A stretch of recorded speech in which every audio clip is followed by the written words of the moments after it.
In the previous segment, we noted that the neutral of the power source was solidly grounded. This is necessary in order to provide a path for ground fault currents to flow. And it is this flow of fault current that enables relays to detect the existence of the ground fault. Actually, not all systems are solidly grounded. We shall be discussing this in a moment, but first, let's look a little closer at common utility practice in grounding. What is the nature of this ground? Well, all power system installations, such as power stations and substations, are built on ground grids. The grid consists of metal rods driven into the ground at various intervals, and this in turn is connected to a metallic mesh mat. As a result, all of this area is at the same ground potential. The main reason for this is safety. The external metallic frame of switchgear, transformers, substation structure, motors, relay panels, and so on are all solidly connected to the ground mat. You are well aware from your trips to substations that the grounding straps are always of considerable current-carrying capacity to provide an easy path for flow of stray currents or fault currents to ground. The potential of all framework throughout the area is at the same ground potential, so providing safety for personnel working in and around the equipment. Even secondary wiring, for example, CTs and VTs, should be grounded to discharge any electrostatic potential. However, it is very important to remember that these circuits should be grounded at one point only. For example, suppose a CT secondary circuit has a ground applied in the switch yard and another at the relay panel. In this situation, the secondary wiring provides a path in parallel with the ground mat. Now, if a ground fault occurs, heavy fault current could flow through the secondary wiring, thereby causing damage to the secondary wiring and also probable misoperation of relaying equipment. Where grounding of the power system is required, it's achieved by connecting the neutral of the source voltage to the ground mat. In this simple arrangement, we see the generator, which is Y-connected, feeding directly into a 15 kV line. The neutral point of the generator is connected solidly to the ground mat at the power station. Now, if a single-phase ground fault occurs on one of the lines, say due to a defective insulator, the fault current will run down the tower structure into the ground and return through the ground to the ground mat of the power station. From here, the fault current will flow back into the generator neutral, so providing a complete path for circulation. A CT is usually connected in the generator neutral with the secondary, feeding a time over current relay. This ground relay, 51G, will need to be coordinated with other protection devices on the generator and the line. Now, let's look at the more common case where we have a delta Y step-up transformer close to the generator. With the Y side ungrounded and a fault on the secondary, there is no path in the transformer high voltage winding for ground fault current to flow. Therefore, the fault would have no effect on generator or transmission line currents. With the Y side grounded, ground fault current would flow in the faulted phase of the Y winding and would be transformed into the delta winding as shown. Note that the phase to ground fault on the Y side manifests itself as a phase-to-phase fault from the delta side. Thus, generator phase A and phase B relays could detect the fault, as could an overcurrent relay in the neutral of the transformer. An overcurrent relay in the neutral of the generator would protect against ground faults on the delta side of the transformer. Note that if the level of fault current is too low, this relay may not operate at all. But often another path is provided. For example, with high-voltage transmission lines, the steel towers are connected together at the top by a bare ground wire or sky wire. This ground wire goes right back to the substation structure, which is, of course, grounded to the mat. Consequently, the ground wire provides a parallel path to current flow through the earth. Similarly, on four-wire distribution systems, the neutral fourth wire is usually grounded. And this, of course, provides an excellent path for ground fault current flow. I'm sure you may already be thinking, but where is the path for ground fault current to flow when the transformer secondary is delta connected? There is no neutral point for grounding. Well, in this case, a neutral point must be provided, and it is quite usual to connect a grounding transformer as shown here. The transformer works on a 1-to-1 ratio with the primary and secondaries connected together in a zigzag arrangement. Here we see the circuit diagram for this connection. You can see that the A primary winding is connected in series with B secondary and so on. This allows only ground fault current to pass through. We have pointed out that in utility practice, the equipment is usually solidly grounded at voltages above 40 kV. Now, at lower voltages, sometimes equipment is grounded through an impedance to limit fault current.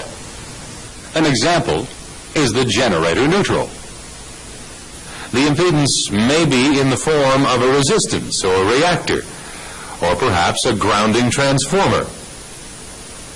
The main objective of this is to limit the available fault current. This method is used on systems up to about 30 kV and where the protected area is quite small. For example, in the case of the generator, we are protecting against a ground fault within the generator itself or the short length of line, cable, or bus to the transformer. To give you an idea of the order of magnitude, the grounding impedance may be sized to limit the magnitude of ground fault current to, say, 20 amps. This is far less than would be the case with a solidly grounded neutral, where the fault current could be in the order of, say, 4,000 amps. But what is the advantage of impedance grounding? Well, by reducing the magnitude of fault current, we are reducing the amount of damage that it can do. For example, suppose the ground fault is in the generator winding itself. The very high fault current and resultant arc jumping from the winding to the stator laminations would probably burn and seriously damage the generator. We'll be discussing specific examples of impedance grounding in future tapes, but one point is very clear. When working on the power system, you must be alert for these various methods of grounding. Always check the schematic diagrams. The value of grounding resistance or impedance is usually indicated. There is yet one other system that we must mention, and this is where there is no grounding at all applied. Take the case of this three-phase distribution line being fed from an ungrounded Y-connected secondary. The line voltage is 23 kV, that is 13.3 kV line to neutral. So the insulators and the spacing of the conductors will be designed for, say, 15 kV. Now, suppose a solid ground fault occurs on line A, reducing this line voltage to ground potential. The potential of the neutral will rise to 13.3 kV, and the line to ground voltage on lines B and C increases to 23 kV. This will greatly stress and possibly damage the line and equipment insulation. In fact, where ungrounded systems are used, it is normal to increase the level of insulation to withstand at least line-to-line voltage. But why would anybody want to run their system ungrounded? Well, one reason could be to ensure continuity of supply. For example, an industrial installation which must have minimum outage. In this case, if a ground does occur on one part of the system, no tripping will occur and power supply will continue. The three phases will continue to feed the load and retain the normal phase relationships. However, this method presents several possible hazards. First, at the fault location, we have a live conductor coming into contact with ground, which may be accessible to personnel. Moreover, there may be an arc present, which if not interrupted will cause serious damage by burning. Another problem becomes evident if a second ground occurs at another point in the system, say on another phase. In this case, we have effectively a short circuit between the two phases, and this could cause a serious upset to the system. For all of these reasons that we have just explained, ungrounded systems are rarely used. However, there are sometimes areas of a distribution system operating at, say, 13.8 kV connected in delta, and therefore have no accessible neutral point. In this case, ground detection equipment is usually installed as shown here. This is, in essence, a Y-delta transformer. The Y-connected primary provides a neutral for the delta system, and this is solidly grounded. The delta secondaries of the transformer are connected in series. This is called a broken delta. One side is grounded like this, and the other feeds a ground over voltage relay. If no fault exists, there is negligible voltage across the relay because the balanced voltages produced in the secondaries cancel each other out. Now, in the case of a ground fault on one of the lines, the voltage to ground on that phase is reduced. This reduces the voltage across the primary of that phase.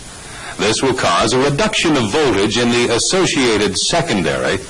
Hence, a residual voltage will appear across the ground over voltage relay to cause operation.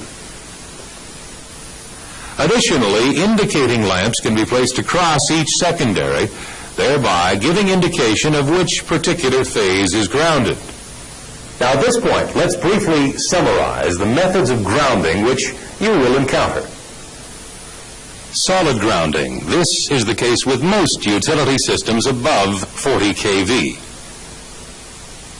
Generators may be grounded through an impedance so as to limit the magnitude of fault current. Non-grounded systems are sometimes used in industry or a continuous power supply is required. Distribution systems are sometimes not grounded, and in this case, ground fault detection equipment must be installed. Delta systems can be grounded with grounding transformers. Safety grounding is essential. All equipment in power stations, substations, switchyards, and so on must be solidly connected to the ground mat.